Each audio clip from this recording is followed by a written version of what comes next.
Any doubts you can raise there and then you can ask me.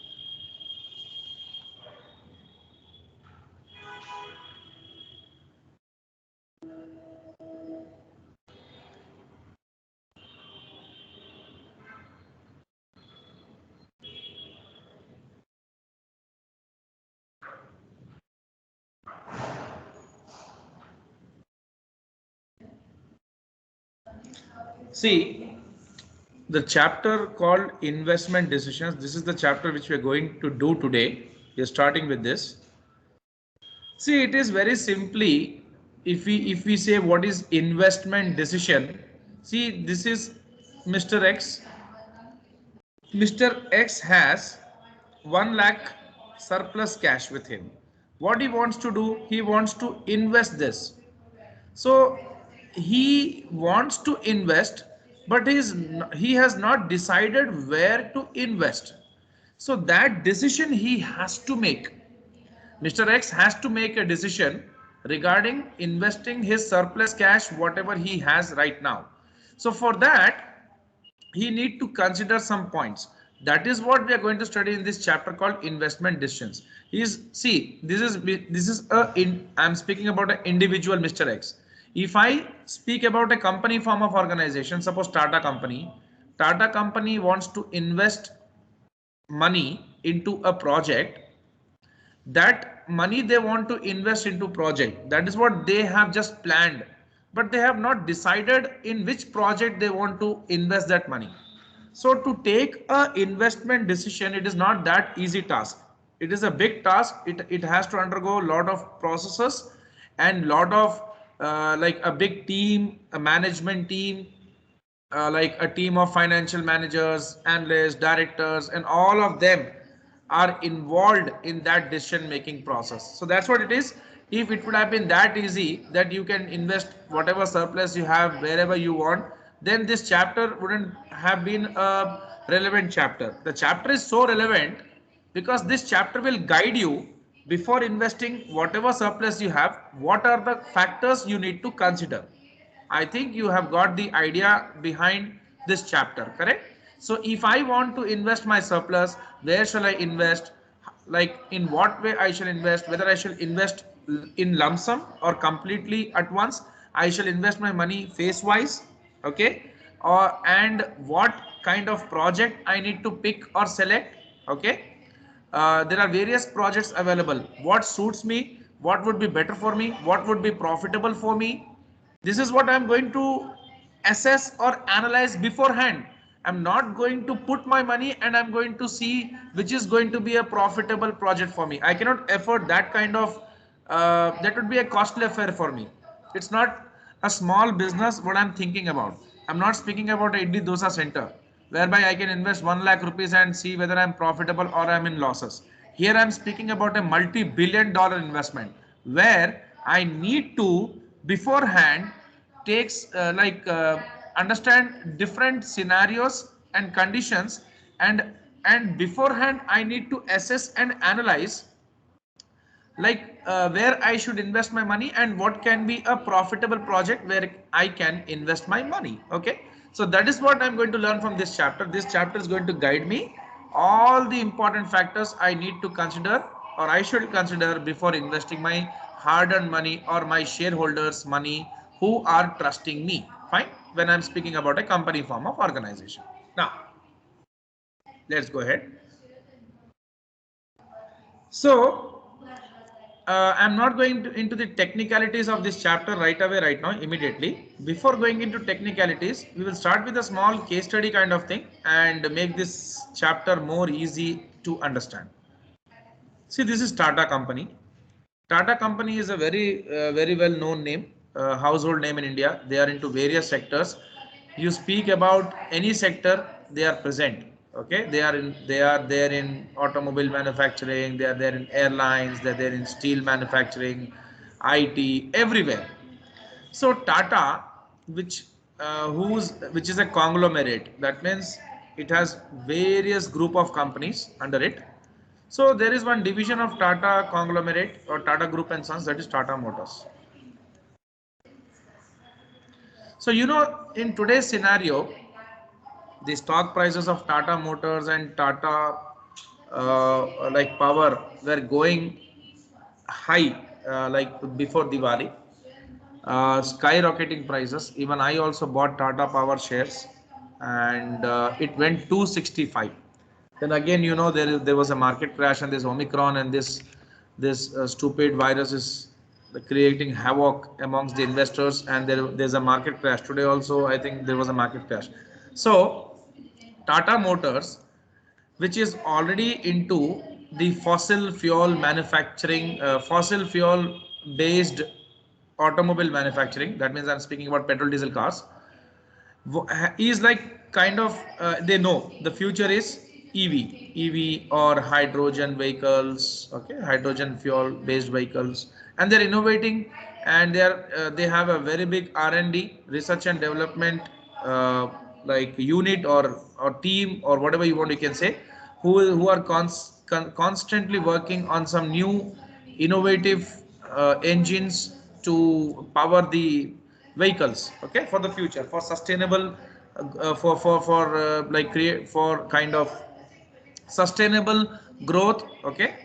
You know, there are many companies these days who want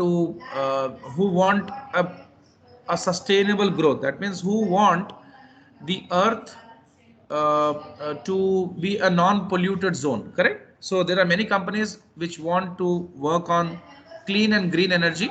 So Tata Motors is also doing that. So they are considering this project. You know, Tata is a big name. It has a legacy. It's a very old and famous company. So they would get capital very easily. They can arrange the capital in the form of debt and equity. Okay. Like they go for equity. You know, IPO, initial public offering. So they have gone for an IPO, and they have got an overwhelming response. Many of the investors are ready to invest in Tata Motors because they find Tata Motors a very potential company, and they know Tata Power, which is again one more subsidiary of Tata Motors, is going to get lot of what we say projects related to electric charging infrastructure, okay. And also Tata Power also is getting lot of projects related to power distribution and power generation and distribution. Many of the states are giving contract to Tata Power for power supply. So you know, these companies have a very high potential and very good prospect. So investors always look for good prospects, okay. So many people they participate in this IPO, and you know, they've got an overwhelming response and then all the shares sold out, they got money. Now they have the money. So this is the money they have.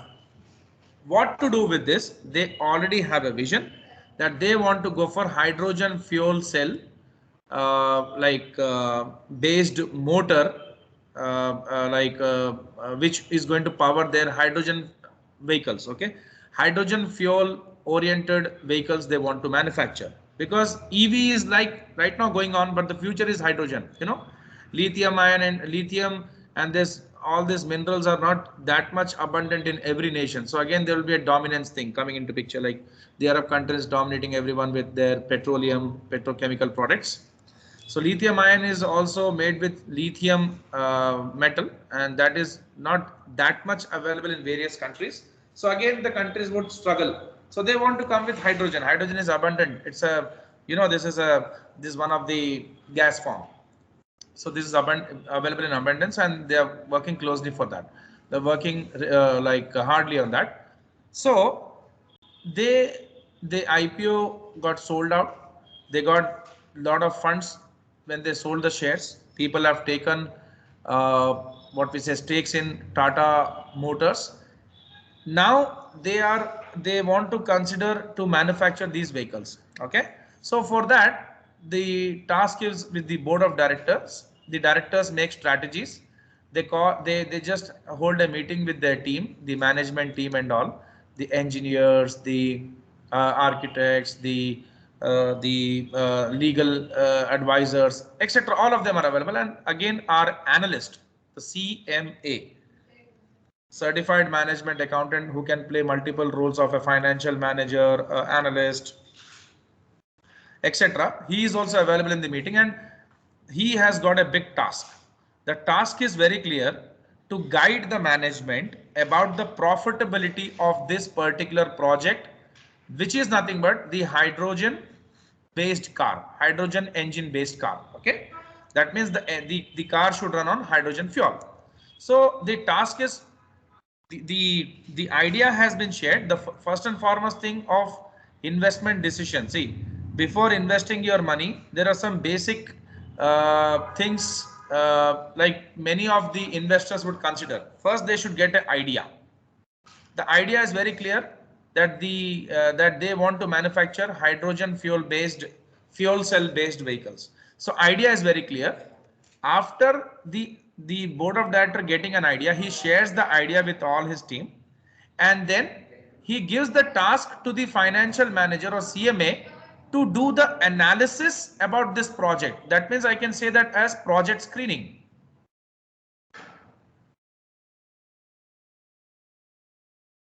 Okay, so first, an entrepreneur here, like shareholders cannot like participate in internal affairs of the management. So board of directors is the one who has that task, and shareholders have appointed him for that to work on their behalf. So the board of director got the idea that they want to go for this manufacturing, and then he gives the task to the CMA to do the project screening, do a lot of analysis and research about the project, like where they have to manufacture this, the geographical location, the ideal place where they can get all the resources, transportation, logistics, XYZ, everything he would be considering. Point number 3, after project screening, like he would be going for arranging. That means the next step is to arrange the finance.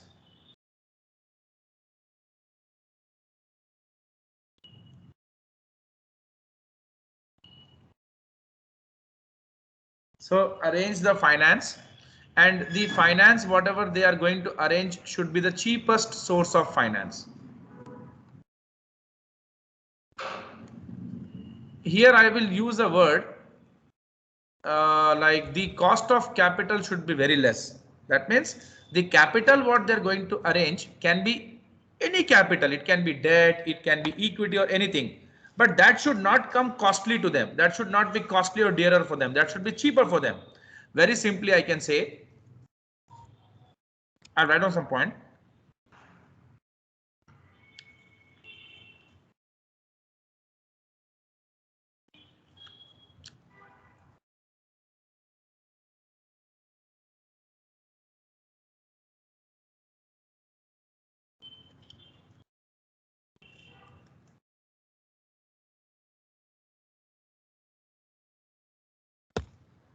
So the finance arranged should be of least cost. That means there is this bank A,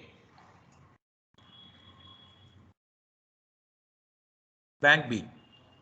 So what I'm speaking here is, bank A is giving me a loan of some XYZ dollars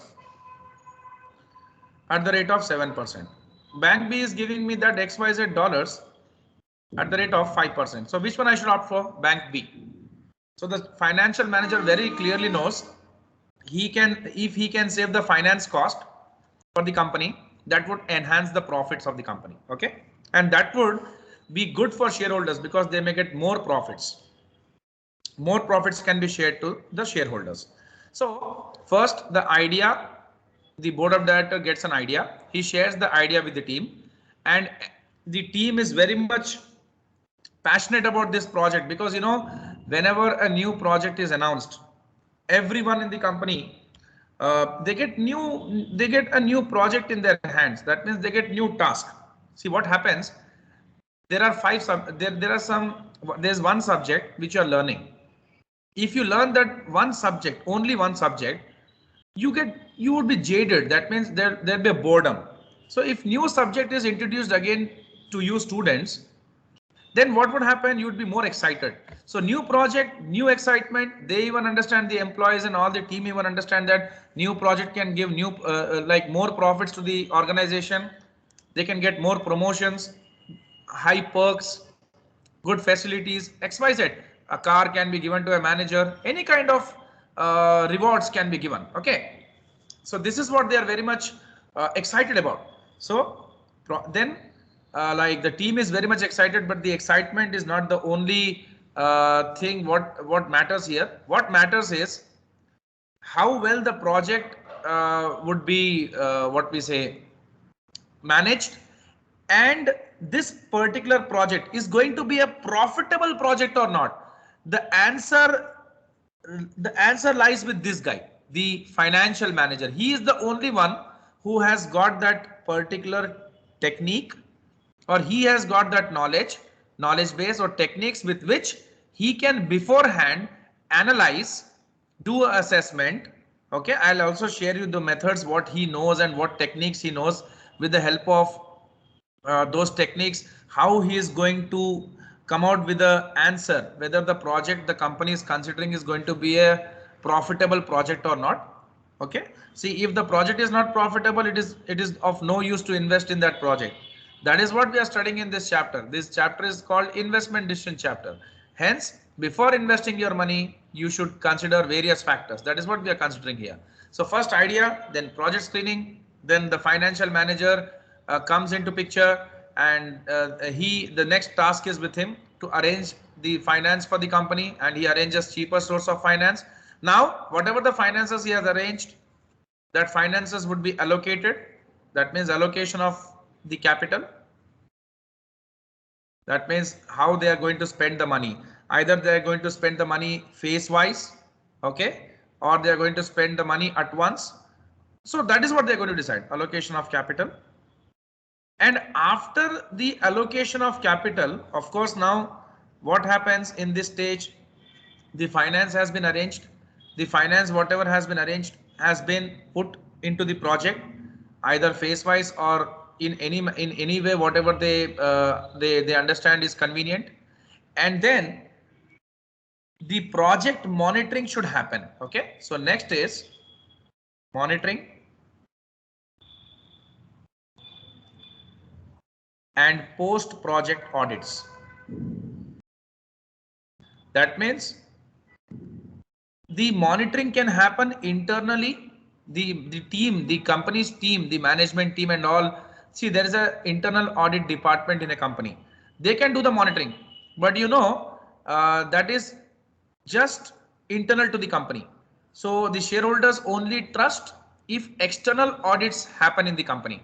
So a practitioner, a chartered accountant or a public accountant would be appointed by the shareholders, and those guys will be doing the audit for the company, and they would come out with their report whether everything is going on, everything, whatever the money has been spent, there's no fraud, no money laundering, nothing, no adversity has happened during the lifetime this project. They're going to ensure the shareholders. So these are the steps, various steps, what we should consider before investing our money. And now coming to the financial manager's know-how, that means the knowledge what he has. See, this is the financial manager. He has this task of proving the project which the company's board of director and the team has considered to invest into, that project is going to be profitable or not. He is going to come out with his report, project report. So what are the methods he's going to employ to see whether the project is going to be a profitable project or not? He has various methods with him. So those methods you're going to learn in this chapter. The method number 1 is payback period method.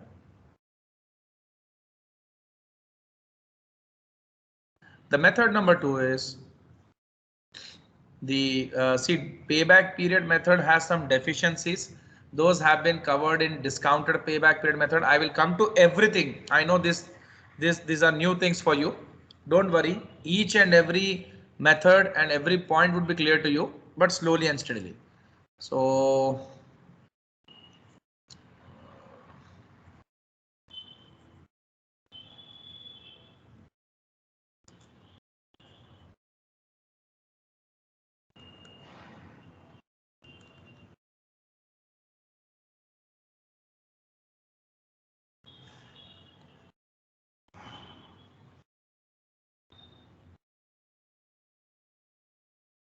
a refined version of this. Why it is a refined version, I'll prove you. Don't worry.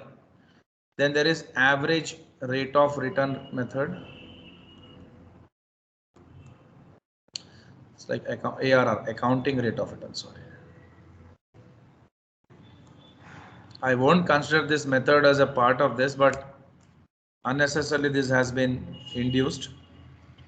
Then NPV method, net present value method, then IRR method, internal rate of return method, then profitability index method. So you can make a note of all these methods. These are the methods based upon which, or by like taking these methods into consideration, or with the help of all these methods, the financial manager, see all these method in the sense, not all the methods he would be using. He would be using the best method out of all this, the technically sound method, and which is much in trend, and which every financial manager would consider in these kind of scenarios. That means we can say a hot favorite, like that method is the one which is in trend in the industry. All financial managers, they have a lot of confidence on that method. So that kind of method is going to take out of all this, and that method is nothing but the NPV method, the most superior, technically sound, and the most trustworthy method what various financial managers use before investing their money into a project. Okay, why? Because this method is going to give an idea whether the project is going to be a profitable or a non-profitable project. Based upon this method, he is going to finalize or decide whether to invest in the project or not. Okay. Now these are the methods which the FM uses, the financial manager uses. There are even some various considerations or various factors the financial manager has to consider before investing in a project. Let us see those factors here. Excuse me.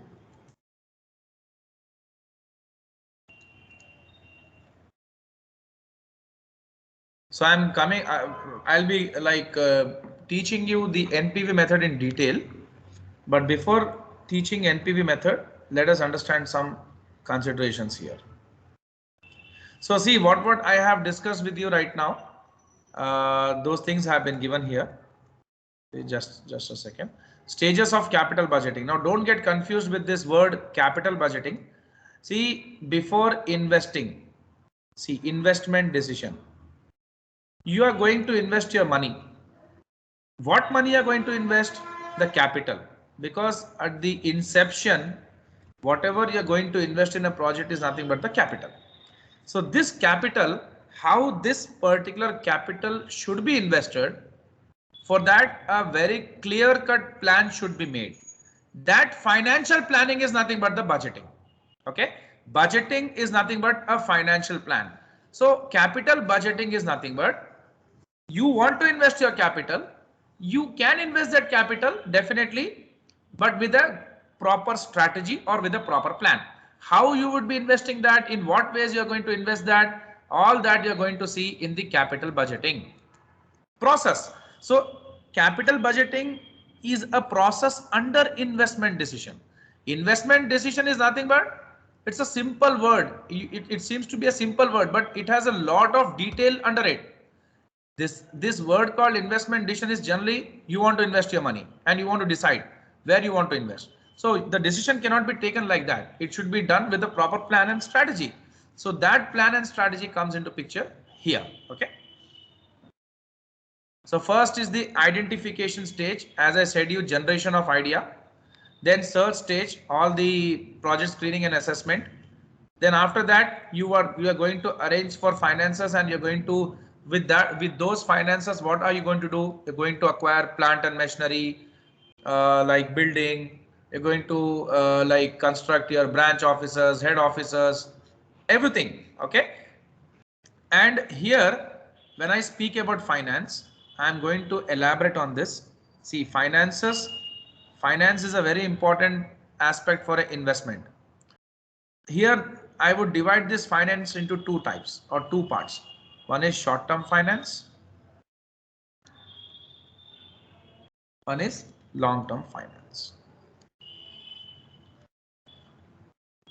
See, for a project which is going to be a $1,000,000 or $1 billion project, a very big project, definitely you require long-term finance. Long-term finance is for long-term goals. That means after some point of time, after 5 years or 10 years, you want to replace your old machinery with a new one. You want to expand your business. So you require big finance that time. That is long-term finance. But to run your business smoothly on daily basis, to fulfill all your routine daily activities, okay, you require some short-term funds or short-term finance. I would rather name this short-term finance by this name, working capital. So to run your business smoothly on daily basis, all the like petty expenses and the receivables, payables management you're going to do for all these routine activities and routine transactions which happen in your business on daily basis. To run all those like activities very smoothly, you require short-term funds, and I would name that as working capital. Okay.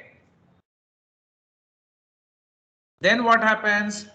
Selection stage. Before selection stage, I already told you these are the methods which the financial manager is going to employ or use to finalize the project, because these methods are going to give an idea whether the project is going to be a profitable project or not. Once the financial manager is convinced that with the help of NPV method, the project what he is considering to invest is going to be a profitable project, he will submit that report to the board of director, and the board of director will select the project which is going to give the highest profits, okay, or the most profitable project he is going to choose. So that comes under the selection stage. Okay, so selection stage, and then he is going, the board of, see, till here the financial manager has submitted the report. Once the report has been submitted, the project has been selected. Once the project has been selected, now the financial manager has been instructed by the board of director to invest that whatever the capital they have into that project. So that there comes the financing stage. So here the stages are given not in a proper order as per my explanation, but okay, whatever I have explained you, the same things are conveyed here. So then comes the financing stage, whereby the arrangement of finance and allocation of capital goes on, and then comes the implementation and control stage. The project has started, and now that requires a monitoring. Okay, so these are the steps you need to follow. Now let us understand some more basic concepts before going further. Okay, so you will be coming across certain certain terminologies in this chapter. Those terminologies have to be understood. Terms used in capital budgeting. So these are some terms which you will be coming across in this chapter. Okay, before going into all these terms, let us understand some basic concept of TVM, time value of money. So before going into NPV method, the first and foremost basic thing what you need to understand is TVM, time value of money. So what is this time value of money? See, the money's value is not stable. It changes. What you can buy with 10 rupees today, 15 years ago, you would have bought the same thing for 5 rupees. And 20 years from now, the same thing you are going to spend 100 rupees for that. Okay. For example, like when I was in my college days, I used to buy a Pepsi or Cola for 5 rupees. Today, the Pepsi or Cola is available for 20 rupees. And this is like, I'm speaking about 2000, what we say, 2. And I just passed my intermediate, and 2003 I joined my graduation. So that time one Pepsi, Cola or Sprite was available for 5 rupees, and today it is 2022, 21, sorry. So how many years? What is the gap here? How many years? Yes. 10 years? No, 20 years. 19, 20. 19 years, na? 19. Yes, sir. So in this 19 years, what has changed? Lot has changed. 5 rupees Pepsi Cola is not available at 5 rupees today. It is available at 20 rupees. So this is what the time value of money. The time value of money has changed. The same cola bottle you cannot buy with 5 rupees. That means the money's value has gone down and the Coca-Cola's value has gone up. Okay. The demand for Coca-Cola has increased in such a way that you cannot buy the same Coca-Cola for 5 rupees right now. You can buy it for 20 rupees. So now what you need to understand is, if you want to make your money, if you want to make this 5 rupees equally valuable for today, you would have invested this 5 rupees so that this 5 rupees would have become 20 rupees today, and then comfortably you would have bought your Pepsi Cola bottle. So your parents also do a lot of planning for your future, that my daughter, my son is going to, suppose I have my daughter, she is like 6 years old right now. So I want to send her to some country, or she wants to study in India for her higher education, okay, which she is going to join after some, so let's say 20 years, for example, like 15 years. Okay. So I need to plan today itself. Why? Because I know whatever 1 lakh or 2 lakh or 5 lakhs what I have is not going to be a sufficient amount after 15 years for her fees. Correct? When we used to study in our school or college, the fees were less. Now, when you studied your school, the fees were very high. Now, when I want to enroll my kid into some school, 1 lakh rupees is the minimum fees for any international school. So why it is 1 lakh rupees? Your fees, your CMA course fees, your professional fees, course fees, your college fees all increase. Why they increase? They say educational inflation. They say everything is like costly these days for them even. So they are charging a high amount. Correct. So we understand this inflation factor is definitely going to be a bigger factor, and this is going to make things costlier in the future. So today itself we need to plan.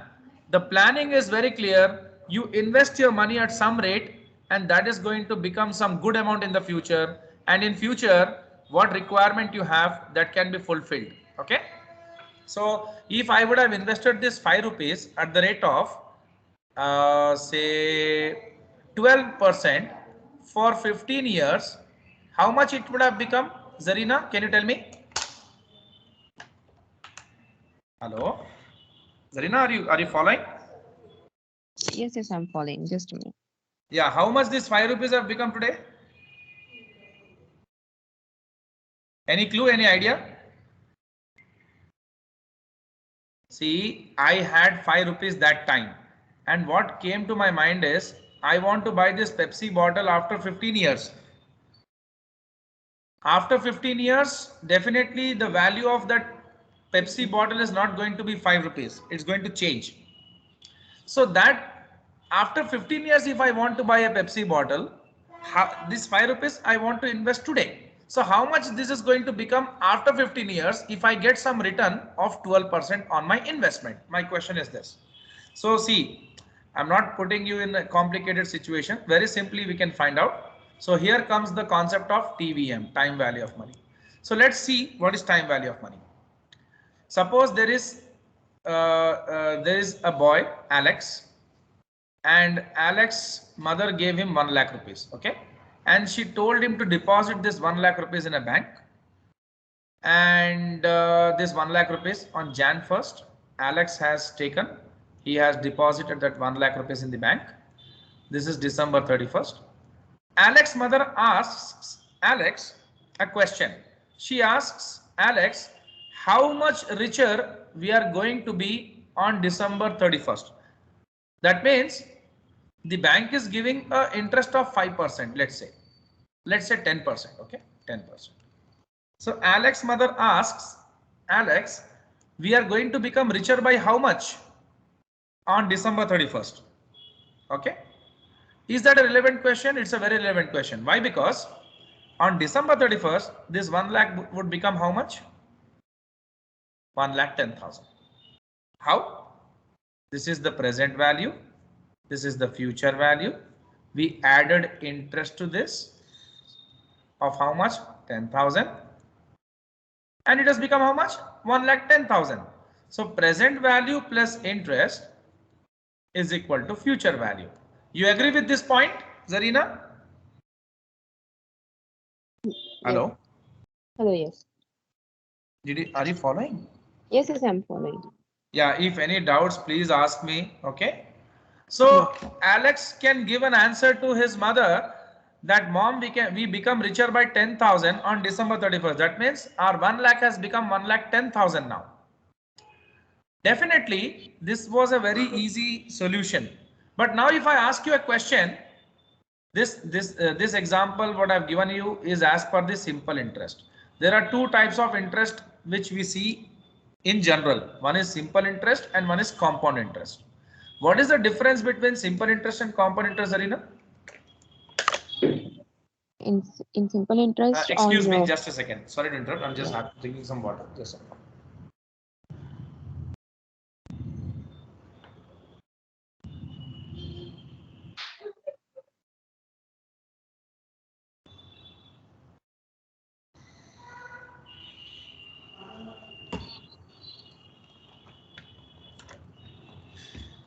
Yeah. What is the difference between this simple interest and compound interest? Any clue? yeah, on simple interest, the base amount will not change, and that base amount will take a percentage. While in compound interest, that the percent which will get will also be That added. means you The mean to base will be say, changing. yeah, you mean to say in simple interest, the principal is going to be the same. And in compound interest, the amount is going to become the principal next year, correct? Yeah, And the definition of amount is nothing but principal plus interest. That means exactly. next year I will be earning interest on 1 lakh as well as 10,000. Am I right? Exactly. Yeah. Yeah. Am I right? Correct. Yes, yes. Yeah, yeah. Just a second. Excuse me.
Yeah, so that was absolutely right.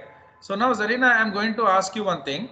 If Alex has deposited 1 lakh today, and Alex's mother would have asked him after 5 years, after 5 years, at the rate of 10%, how much richer we are going to be, compounded annually. So what is going to be your answer? Okay, I would give the formula, you do the calculation. Fine. So you need to you need to apply formulas here. The CMA guys are even not that advanced. Today's world is following finance calculator.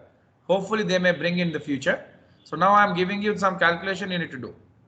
So future value is equal to present value into 1 plus r whole power n. This is the formula for future value. Here you are multiplying. That means compounding.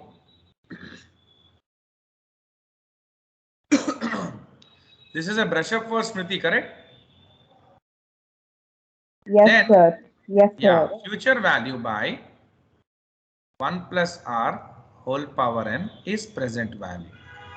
So the only difference here is if I have some amount today, I can find out how much it is going to be after 5 years.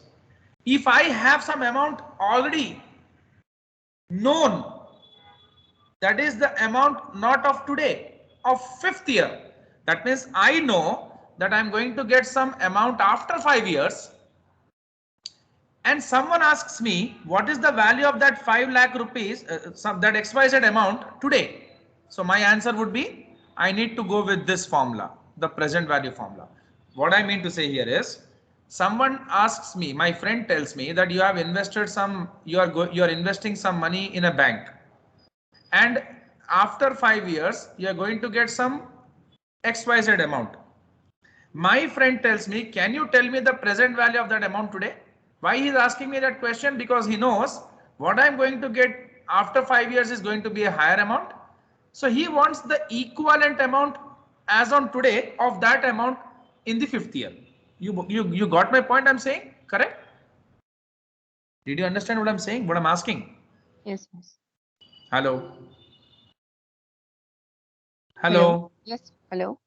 Yeah, are you following what I'm saying here? Yes, yes, I'm following. Yeah, great, thank you.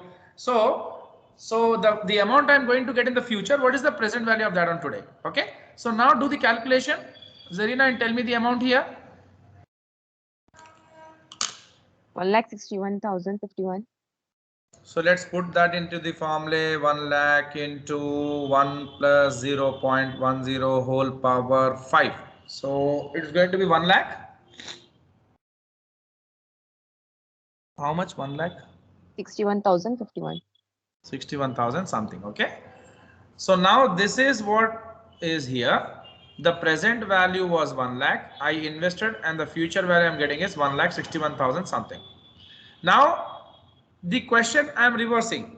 My friend says you will be getting 1,61,000 after 5 years. What is the present value of that today? Definitely 1 lakh. How?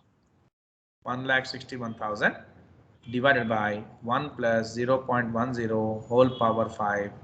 I get 1 lakh. This particular process is called discounting. Here I am removing whatever the returns I've got from my cash flow. Okay. So whatever the cash flow I'm going to get in the future is 1,61,000. I'm removing all the earnings, whatever I have made on my investment, that is my compound interest or whatever you want, you can say. I'm removing that. I'm discounting. How? See, the present value was this, the interest got added, it became the future value. Now future value minus interest is present value. Very simply, their addition subtraction we did because it was simple interest. Here we are finding out for 5th year, we are doing a division and multiplication here in case of compounding. Okay, so this is the concept which you got right now. Now taking this concept into consideration, let us do a NPV calculation. Okay, a simple calculation of NPV. With that I will wind up today's class, and then tomorrow we will go deeply into the subject.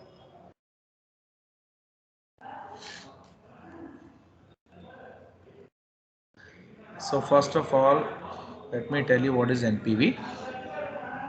What is the formula?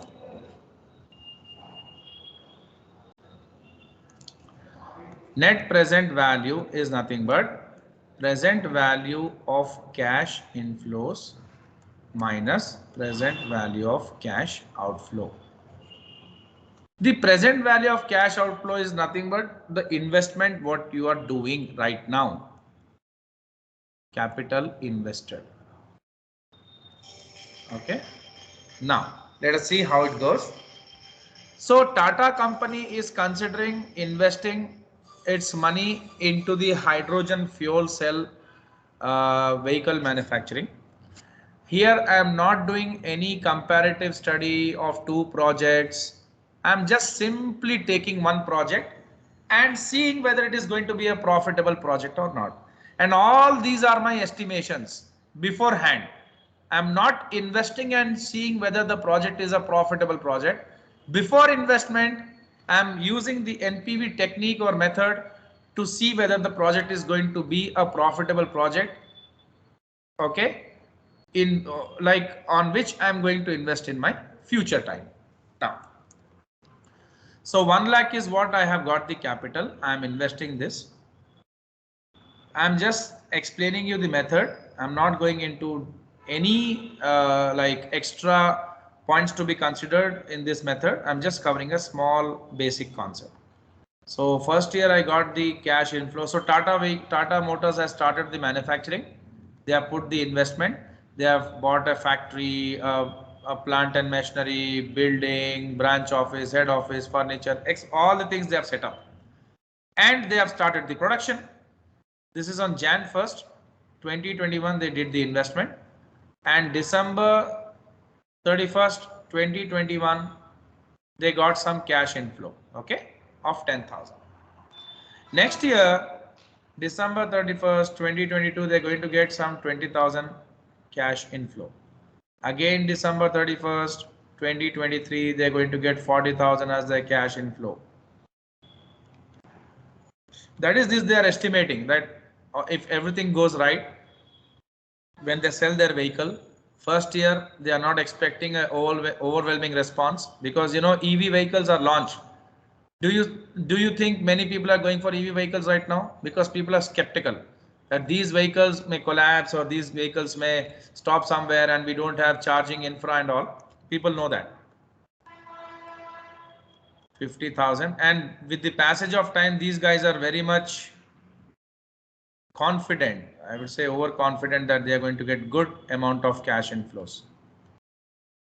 So this is the stage, okay? So these are the cash inflows. Now these are future values. Very clearly you know this. We want the present values of this, and our financial manager is expecting a return. Now this return expectation and all we will discuss in the next coming classes. Just is expecting a required rate of return of what we say, let's say 10%, okay? So he is expecting this 10% return from this project. So now, you know, the formula is very clear. Present value of cash inflow, which we have to find. Okay. This also is like summation. And present value of cash outflow you already have here. You cannot, this is the present value of cash outflow, because on Jan 1st, this is the value of money what you have, and this is what is going to be that much. It's not going to change. Why? Because this is the present value. These are the future values. Let us bring the present values of all these future values. How we will bring that? By discounting. So we are taking the discount factor of 10%. What do you mean by this discount factor? You are expecting a return of 10%. As I gave you the example, from future value, you have to remove the interest, you will get the present value. That was in the case of simple interest. Now in the case of compound interest, future value by 1 plus r whole power n is equal to present value. The funda is very clear. The point is very clear. You should remove whatever the returns you are expecting in the future to get the present value. And this expected return what I have put here is not only what I am expecting the recovery of all my cost. So what cost you can have? I can have various costs: finance cost, opportunity cost. Okay, I'm not going to come into this right now. You will be confused. Let us just keep it simple for today. We will do more research tomorrow. So we are going to discount them. That means I'm removing all the returns from my future cash flows to get my present value. So we will do that calculation here. 10,000 divided by 1 plus 0.10 whole power 1. 20,000 divided by 1.10 whole square. 40,000 divided by 1.10 whole cube. 50,000 divided by 1.10 whole power 4. 70,000 divided by 1.10 whole power 5. Can you just give me the answers of all this? And then can you just make a total of this and tell me what is the answer? Fast.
Okay, are you doing the calculation? Hello. Are you doing the calculation? Yes, sir. Yes, sir. You're doing or shall I do it? We are doing. Okay, you're doing? Okay, great, great.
Okay, I'll just put the values there. You just check it whether you're getting a right one or not.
So the present value of cash inflows total is 1,33,284.